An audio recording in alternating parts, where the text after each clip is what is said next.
बहुत बहुत धन्यवाद अध्यक्ष महोदय और आप सबका यहाँ पर स्वागत है। जैसा कि माननीय भारती जी ने बताया कि बिहार में जो पिछले कुछ वर्षों से राजनीति चल रही है, इसमें विपक्ष में कोई नहीं है। दो दल सत्ता में होता है और तीसरा दल जो है वो वेटिंग में रहता है कि हमारा नंबर कब आएगा, नीतीश जी का कब मिजाज पलटेगा और पलटकर हमको सत्ता में भागीदार बना लेंगे। इसी के नजरिए से मुझे लगता है और जनसुराज के लोगों को लगता है कि हम लोगों को अपना दल बनाने, समाज में जनसुराज की परिकल्पना और विचार को पहुंचाने के साथ साथ जो विपक्ष की भूमिका है, जनता से जुड़े हुए मुद्दे हैं, उसको भी बहुत मजबूती से उठाने की अब जरूरत है। 2 अक्टूबर से पहले जब दल नहीं बना था तो हम लोगों ने कोशिश करी है 2-2.5 साल की अपने जनसंपर्क पद यात्रा में कि ज्यादातर सरकार से जुड़े हुए मुद्दे हम लोग उस पर टीका टिप्पणी बहुत नहीं करते रहे। लेकिन अब दल का ये निर्णय है, इसलिए हम लोगों ने इस पर गहरी चर्चा की है और 3 बड़े मुद्दे जो जनता से सीधे जुड़े हुए हैं, जिस पर सबसे ज्यादा पिछले 2-4-5 साल में बिहार में राजनीति हुई है, उन मुद्दों की सच्चाई, उन मुद्दों की हकीकत पर हम आपसे आज जनसुराज का जो निर्णय है वो साझा करेंगे और आने वाले दिनों में, कुछ महीनों में हम लोग उस पर क्या करने वाले हैं उसकी भी घोषणा करेंगे। तो पिछले 2-3 साल में सबसे ज्यादा राजनीतिक रोटी यहाँ सेकने की कोशिश की गई है जातीय जनगणना के नाम पर। आप सभी साथियों ने भी सैकड़ों सवाल, सैकड़ों प्रेस कॉन्फ्रेंस ऐसे करे होंगे जिसमें आपने जातीय जनगणना होना चाहिए कि नहीं होना चाहिए इसको लेकर सवाल किए, उस पर जवाब मांगे। नेताओं ने, जिन्होंने जातीय जनगणना कराने की घोषणा की, 500 करोड़ रुपया बिहार सरकार का खर्च करके जातीय जनगणना कराया, उनके नियत कभी भी किसी जाति की मदद करने की नहीं थी। वो इस जातीय उन्माद को फैलाकर फिर से समाज में राजनीतिक रोटी सेकना चाहते थे। ऐसा इसलिए हम कह रहे हैं कि अब आपके सामने आंकड़े रख रहा हूं कि जातीय जनगणना में क्या निकल कर आया और 2 बरस करीब 18 महीने हो गए जातीय जनगणना के। रिपोर्ट 2 अक्टूबर 2023 को प्रकाशित किया गया। 7 नवंबर 2023 को विधानसभा के पटल पर यह रिपोर्ट रखी गई और 22 नवंबर 2023 को नीतीश कुमार ने, तब तेजस्वी यादव के साथ जो सरकार चला रहे थे, मिलकर जातीय जनगणना के आधार पर 5 बड़ी घोषणाएं की। अब उनकी हकीकत आप देख लीजिए। जातीय जनगणना में सरकार ने ये माना कि 34% से ज्यादा लोग बिहार के गरीबी रेखा से नीचे आज भी रह रहे हैं। लेकिन ये महत्वपूर्ण आंकड़ा नहीं है। महत्वपूर्ण आंकड़ा ये है कि 30-35 साल से सामाजिक न्याय की राजनीति करने का दावा करने वाले लोग, इनके शासन के बाद भी जब जातीय जनगणना का रिपोर्ट आया उसमें बताया गया कि 5% से कम, मैं फिर से रिपीट कर दे रहा हूं कि 5% से कम दलित और अति पिछड़ा समाज के 5% से कम लोग ही 12वीं क्लास पास करते हैं बिहार में। जिन लोगों ने रिपोर्ट बनवाया उन्होंने पढ़ा भी नहीं। सिर्फ 5% से भी कम दलित और अति पिछड़ा समाज के लोग 12वीं क्लास पढ़ते हैं। आरक्षण की लड़ाई लड़ने की बात करने वाले लोग 35 साल के बाद 0.93% अति पिछड़ा समाज के लोग आज सरकारी नौकरियों में हैं। 2 बरस पर इस पर कोई चर्चा नहीं हुई। तो जब नीतीश कुमार ने 22 तारीख को इसकी घोषणा की कि इस रिपोर्ट के आलोक में हम लोग क्या क्या करेंगे, तो एक चर्चा उन्होंने की जिसकी आप लोगों ने भी, जिसको फॉलोअप किया, कि आरक्षण की सीमा को 50 से बढ़ाकर 65 या 75 किया जाएगा। इसका हम लोग रिकमेंडेशन केंद्र सरकार को भेज रहे हैं। तो मैं अब पहला मांग ये कर रहा हूं नीतीश कुमार से कि भैया, केंद्र में भी तुम्हारी सरकार है और राज्य में भी तुम्हारी सरकार है और सामाजिक न्याय के आप पुरोधा भी हैं। तो अब आप बता दीजिए कि जो आपने केंद्र में आरक्षण बढ़ाने का मांग यहाँ लिखित भेजा था, उस पर अभी स्थिति क्या है। सरकार ये बताए समाज को कि आपने आरक्षण बढ़ाने की जो मांग करी थी उस पर आज स्थिति क्या है, या आप उसको भूल गए, बेवकूफ बना रहे थे सबको। और तेजस्वी यादव भी बताएं कि विपक्ष के नेता होने के नाते उन्होंने इस पर अभी तक क्या किया है। लेकिन दूसरा जो महत्वपूर्ण बात है जिस पर कम चर्चा हुई, उस रिपोर्ट के आधार पर 22 नवंबर 2023 को नीतीश कुमार ने घोषणा की कि 94 लाख परिवारों को, जिसमें हर जाति के गरीब लोग शामिल हैं, 94 लाख परिवारों को रोजगार के सहायता के लिए 2 लाख रुपए प्रति परिवार 5 वर्षों में किस्त के आधार पर दिए जाएंगे। तो भैया 2 बरस का बजट हो गया। हम इंतजार कर रहे थे, क्योंकि अगर पहले कहते तो ये लोग कहता कि अभी 5 बरस में कहें तब न होगा। तो 2 बरस पूरा हो गया। मैं सरकार से ये पूछना चाहता हूं, जनसुराज परिवार ये जानना चाहता है कि 94 लाख लोगों को जिनको 2-2 लाख रुपया देने का आपने वादा किया था, उसमें कितने लोगों को आपने कितना पैसा दिया?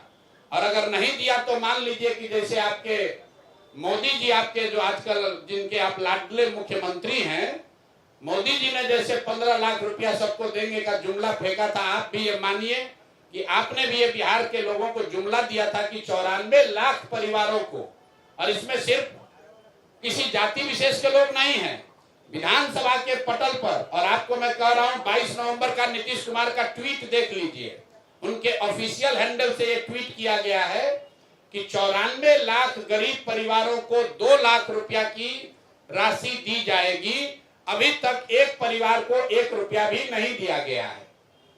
तीसरी जो बड़ी घोषणा उन्होंने की थी कि 39 लाख परिवारों को जो होमलेस है, लैंडलेस हैं, उनको 1,20,000 रुपया घर बनाने के लिए दिया जाएगा।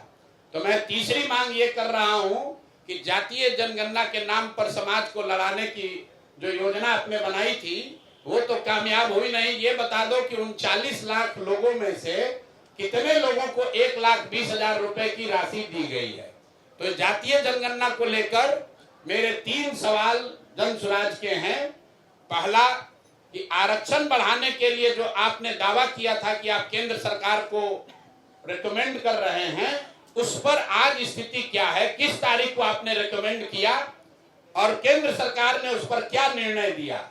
क्योंकि केंद्र में भी भाजपा और नीतीश की ही सरकार है, और अगर नहीं दिया तो प्रधानमंत्री अभी आ रहे 24 तारीख को, तो मधुबनी में प्रधानमंत्री को यह घोषणा करना चाहिए, जवाब देना चाहिए, क्योंकि जदयू के लोग भी भीड़ जुटाने में लगे हैं। सरकारी खर्चे पर डीएम सीडीपीओ से लेकर सारा प्रशासन लगा हुआ है, सरकारी खर्चे पर भीड़ जुटाई जा रही है।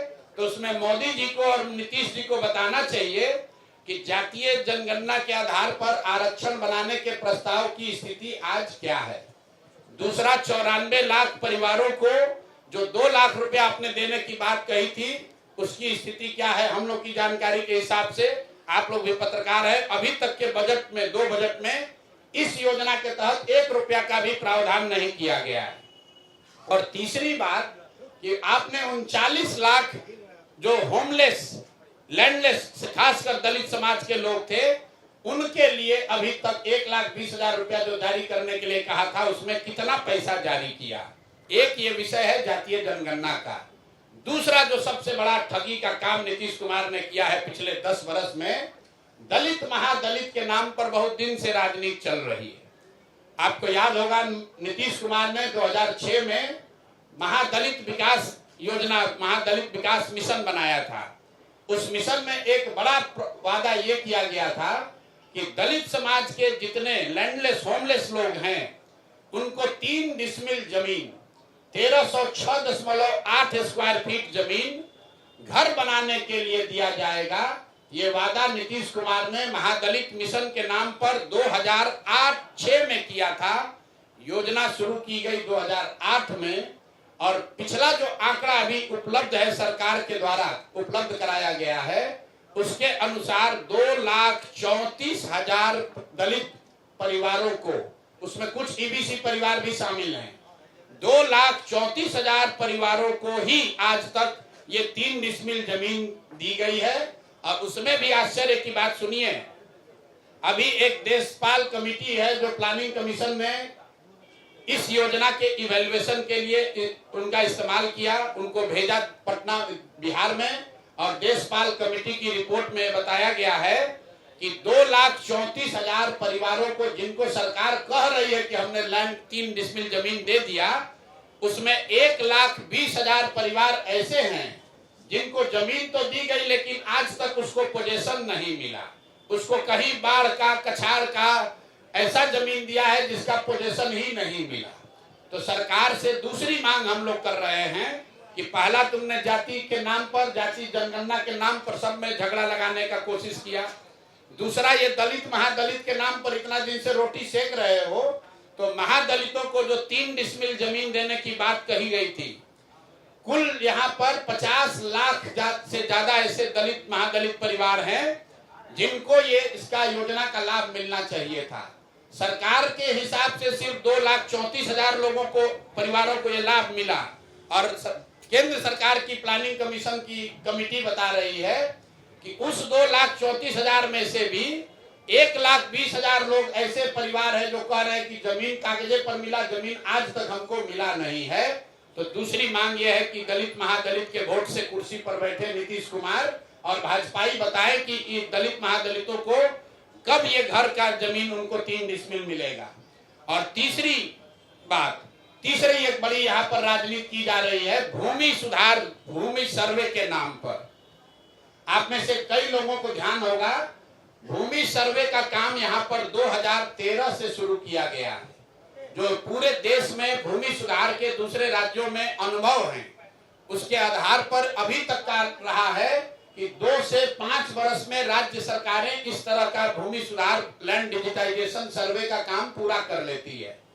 बिहार सरकार में जो लूट मची हुई है, जो कुव्यवस्था है, उसका आलम है कि 2013 में शुरू हुआ लैंड सर्वे, फरवरी 2025 में अभी तक सिर्फ 17,30,000 एकड़ जमीन ही सर्वे में डिजिटाइज हुआ है, जो बिहार में उपलब्ध जमीन का 20% से कम है।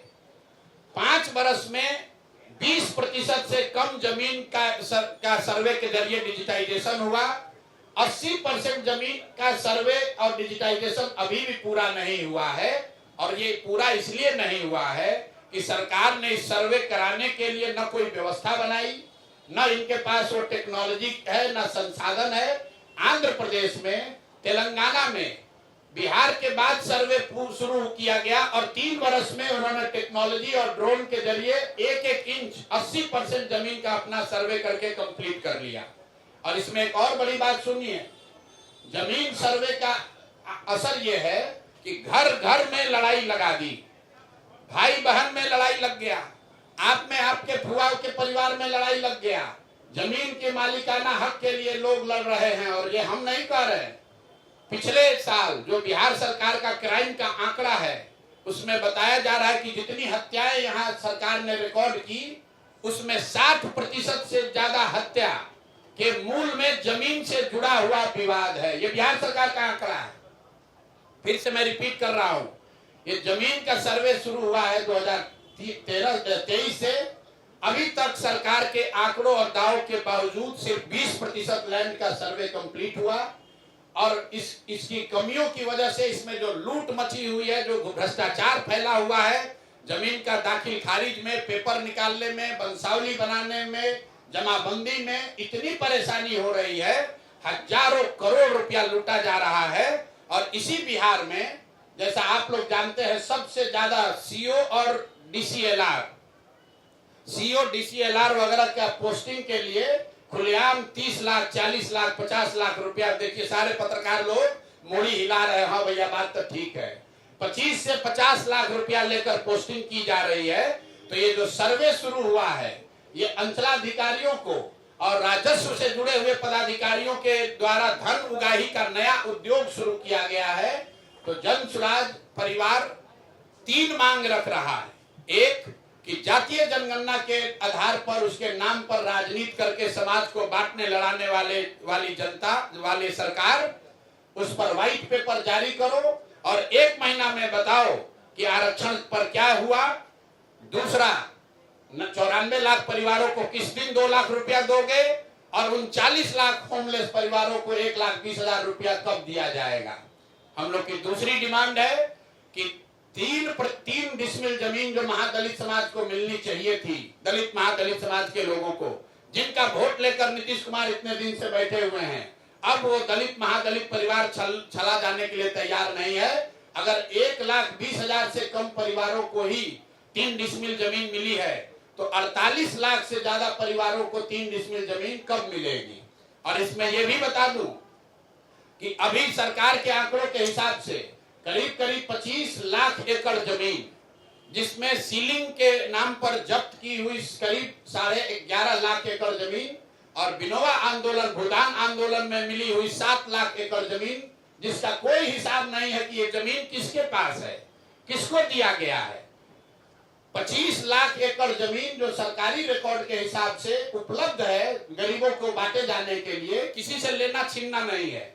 किसी के पास रिकॉर्ड नहीं है कि उस जमीन का 6.8 लाख एकड़ जमीन जो विनोबा भावे के प्रयास से भूदान आंदोलन में लिया गया, वो किसको दिया गया, किसको बांटा गया, किसी को मालूम नहीं है। करीब करीब 12 लाख एकड़ जमीन यहाँ सीलिंग के नाम पर जब्त किया गया या सीलिंग के नाम पर लिया गया, वो जमीन किसको मिली वो भी किसी को पता नहीं है। तो हम लोग की दूसरी मांग ये है कि ये 3 डिसमिल जमीन जो 50 लाख परिवारों को, दलित और महादलित परिवार को आपको देना था, ये कब तक पूरा करोगे ये बताओ। और तीसरी ये बात है कि भूमि सर्वे के नाम पर ये जो नया उद्योग तुमने शुरू किया है और अफसरों के जरिए महीनों में करोड़ों रुपया की सरकार उगाही कर रही है, इसको तुरंत बंद कीजिए। नहीं बंद कीजिएगा तो बिहार के हर परिवार में झगड़ा होगा और भ्रष्टाचार बढ़ेगा। नई सरकार को आने दीजिए, नई सरकार आएगी, वो नए तरीके से अन्य राज्यों के अनुभव के आधार पर बिहार में कैसे इस काम को बड़ी बेहतर तरीके से किया जा सकता है वो करेगी। तो यही 3 मांग है। 94 लाख परिवारों को 2 लाख रुपया कब दोगे ये बताओ। 50 लाख महादलित परिवारों को 3 डिसमिल जमीन कब मिलेगा ये बताओ। और भूमि सुधार कब रोक रहे हो, ये पैसा अपना वसूलने का धंधा कब बंद कर रहे हो ये बताओ। ये तीनों मांग लेकर आपके सामने आज हम लोग आए हैं। 1 महीना का सरकार को समय दे रहे हैं, सरकार को 1 महीना का समय दे रहे हैं। 11 मई से बिहार के हर गांव में 40,000 से ज्यादा रेवेन्यू गांव में जन सुराज वहां बैठक करेगी और लोगों से इन 3 मुद्दे पर उनसे वार्ता करके इस विषयों पर सिग्नेचर कैंपेन, हस्ताक्षर अभियान शुरू करेंगे। और हम लोग 11 जुलाई को 1 करोड़ लोगों का इन 3 मुद्दों पर 1 करोड़ लोगों का हस्ताक्षर लेकर मुख्यमंत्री और राज्यपाल दोनों को हम लोग जाकर ज्ञापन देंगे। लेकिन ये मामला वही नहीं रुकेगा। इसके बावजूद अगर सरकार ने एक्शन नहीं लिया तो आपके इंटरेस्ट के लिए बता देते हैं, इस विधानसभा का जो अंतिम सत्र अभी होने वाला है, उस सत्र में जन सुराज अपनी पूरी ताकत से विधानसभा को घेरेगा। क्योंकि विधानसभा में बैठे हुए चाहे ये भाजपाई हैं या राजद वाले हैं, नीतीश कुमार तो है ही दोषी, ये तीनों लोग ये विधानसभा में बैठकर जनता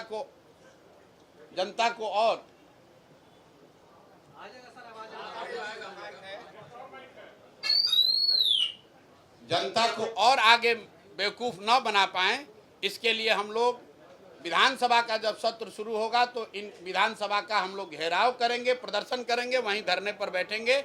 इसी बात की घोषणा के लिए आज आपसे मुखातिब है। बहुत बहुत धन्यवाद। एक तरफ आप भूमिहीनों को भूमि देने का बात करते हैं, दूसरी तरफ वक्फ बोर्ड के द्वारा वो जमीनों को कब्जा किया जाता है, उसका वक्फ बिल संसद में आती है तो आप उसका विरोध करते हैं।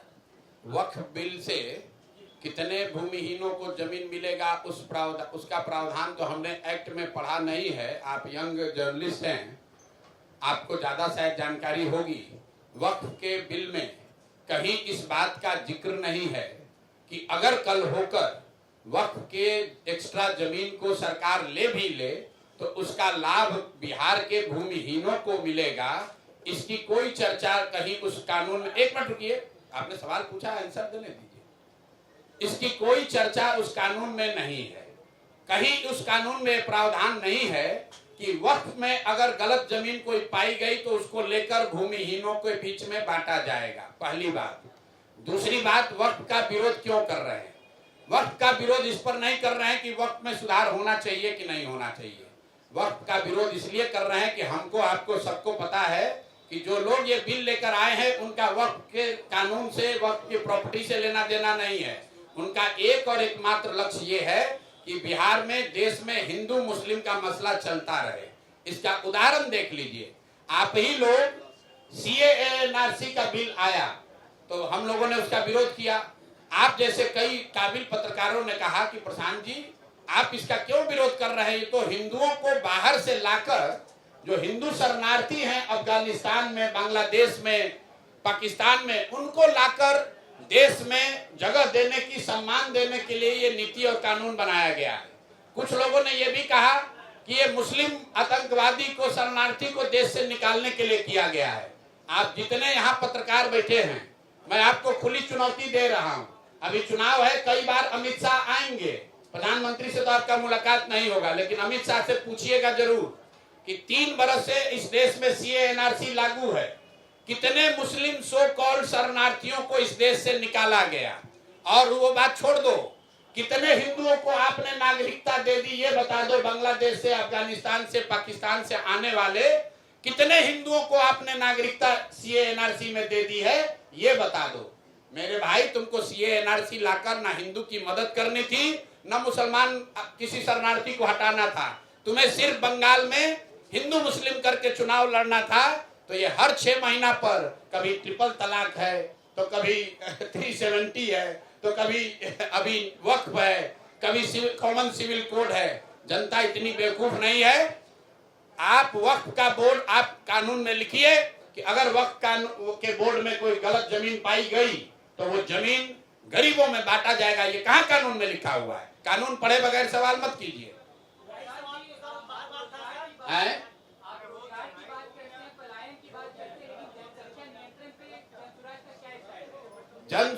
जनसंख्या नियंत्रण पर जनसुराज का नियंत्रण जो स्टैंड है वो बिल्कुल साइंटिफिक है। साइंस ये बताता है कि पॉपुलेशन ग्रोथ, TFR जिसको कहते हैं, total fertility rate, is directly proportional to the women education. महिलाओं का एजुकेशन बढ़ाए बगैर TFR को, पॉपुलेशन को नीचे नहीं किया जा सकता है। हम जान रहे हैं कि आप किस नजरिए से सवाल पूछ रहे हैं। कुछ लोग ये कहते हैं कि मुसलमानों, ये भाजपाई और कुछ संघी ये बताते हैं कि मुसलमानों ने जनसंख्या बढ़ाई है। जितने लोग बैठे हैं आप लोग एजुकेट भी हो जाइए। मुसलमानों का TFR केरल में, बिहार में हिंदू महिलाओं के TFR से आधा है। फिर से याद कर लीजिए, मुस्लिम महिलाओं की फर्टिलिटी रेट केरल में, बिहार में हिंदू महिलाओं के फर्टिलिटी रेट से आधा है। ये आपको क्या बताता है? जहां पर महिलाएं पढ़ गई, जहां पर उन्हें फैमिली प्लानिंग की या अपने परिवार के विषय में निर्णय लेने का अधिकार हो गया, आर्थिक और शैक्षणिक स्वायत्तता आ गई, अपने आप पॉपुलेशन नीचे आएगा। बिल्कुल नहीं मानते हैं, आपके कहने से थोड़ी मान लेंगे। आप कहाँ पढ़े हम नहीं जानते हैं। हम व्हाट्सएप यूनिवर्सिटी में कम से कम हम नहीं पढ़े हैं। पटना में साइंस कॉलेज में पढ़े हैं और गणित की ही पढ़ाई पढ़े हैं, स्टैटिस्टिक्स ही पढ़े हैं। 78 साल के आंकड़ों में, ये भी ध्यान रखिए भाई, 78 साल में मुस्लिम आबादी प्रोपोर्शनली 7% देश में बढ़ी है। मतलब अगर आजादी के समय 10% थी तो अभी मान लीजिए 11.5% है। और इसका सीधा इसका कोई धर्म से लेना देना नहीं है। इसका इस बात से लेना देना है कि मुस्लिम परिवार में पढ़ाई कम है। अगर जिस दिन मुस्लिम महिलाएं, मुस्लिम परिवार में शिक्षा का प्रचार प्रसार हो जाएगा तो ये भी कम हो जाएगा। कोई नहीं चाहता है कि हमारा 10 बच्चा हो, अगर हम उसको पढ़ा नहीं सकते हैं, उसकी चिंता नहीं कर सकते हैं। आप हिंदू मुसलमान की बात कर रहे हैं। मुसलमानों के तो दीन में ये लिखा हुआ है, मैं अपने भाषणों में कहता हूँ। आप लोग कई बार कहते हैं कि ये धर्म के नाम पर है। मुसलमानों के दीन में, उनके हदीस में ये बात लिखी हुई है कि मुसलमानों को अपने बच्चों के साथ इंसाफ करना है। ये उनकी जवाबदेही है मुसलमान होने के नाते। ये गलत बात आप लोग मत फैलाइए। एक सवाल है, आपने जातिगत जनगणना की बात करी और रिपोर्ट के आधार पर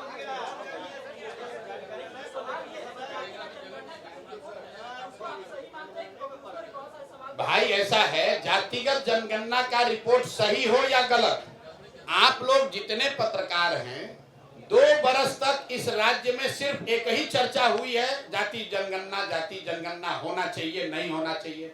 हमने कहा भाई होना चाहिए, कर लो।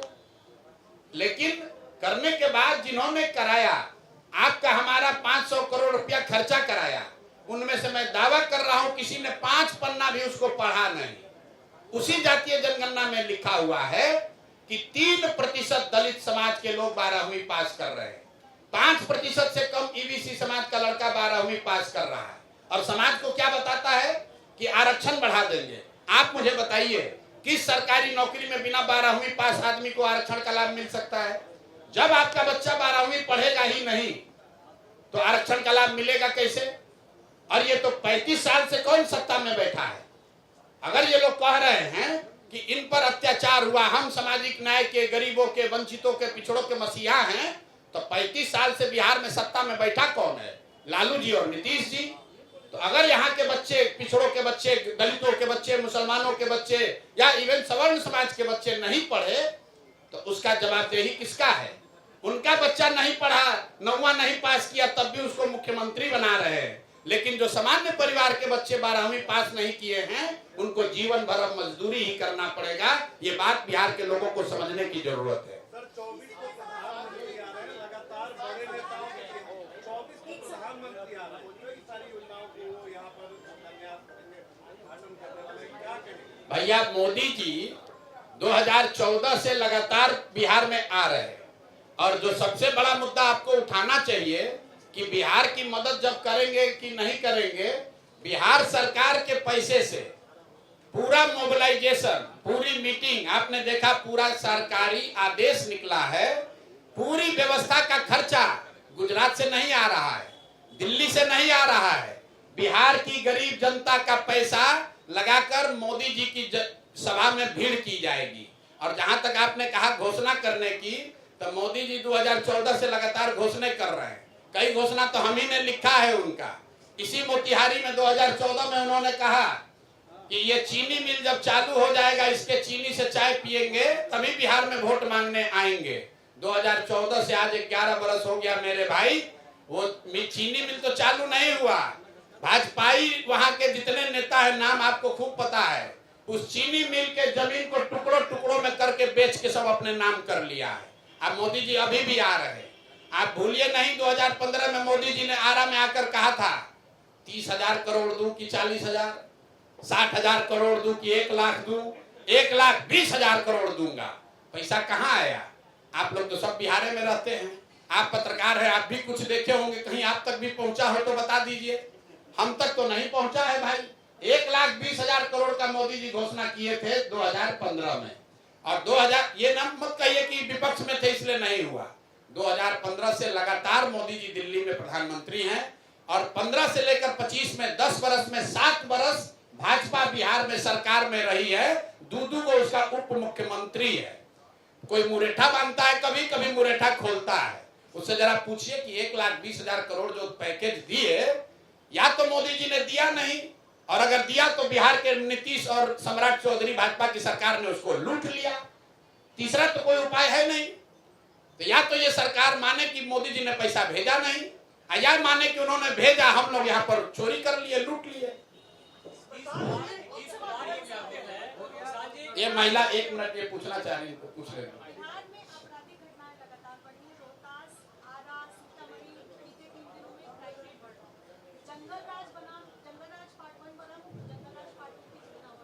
देखिए, हम लोग तो कह ही रहे हैं कि नीतीश की इस सरकार का इकबाल खत्म हो गया है। जिस सरकार के मुखिया को ये नहीं मालूम है कि मेरा मंत्री परिषद में साथी कौन है, जो यही नहीं पहचान रहा है कि मेरे मंत्री का नाम क्या है, उसको क्राइम और व्यवस्था की क्या समझ होगी। बिहार में क्राइम बढ़ने के 2 बड़े कारण हैं, जिसको आप लोग समझिए। एक है शराबबंदी, और दूसरा है ये भूमि सर्वे, जो मैंने अभी आपको आंकड़े दिए।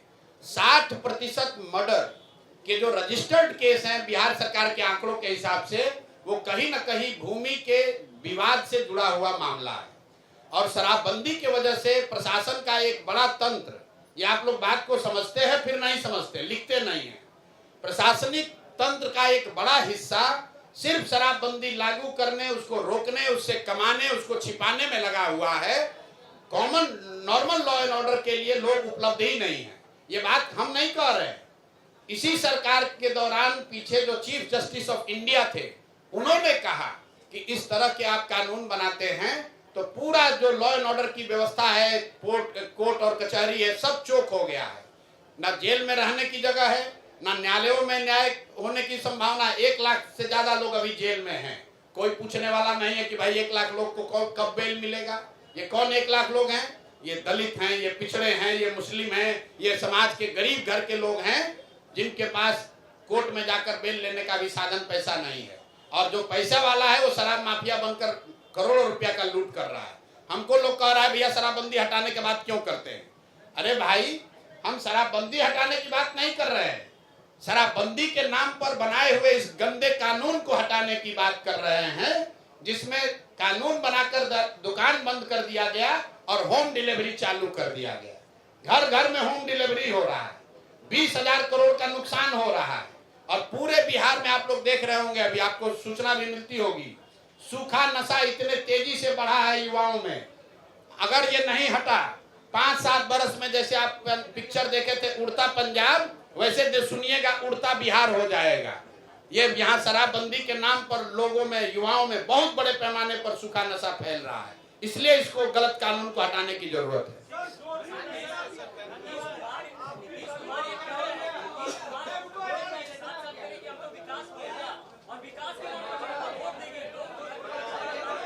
नीतीश कुमार विकास किए हैं, ये उनका दावा है।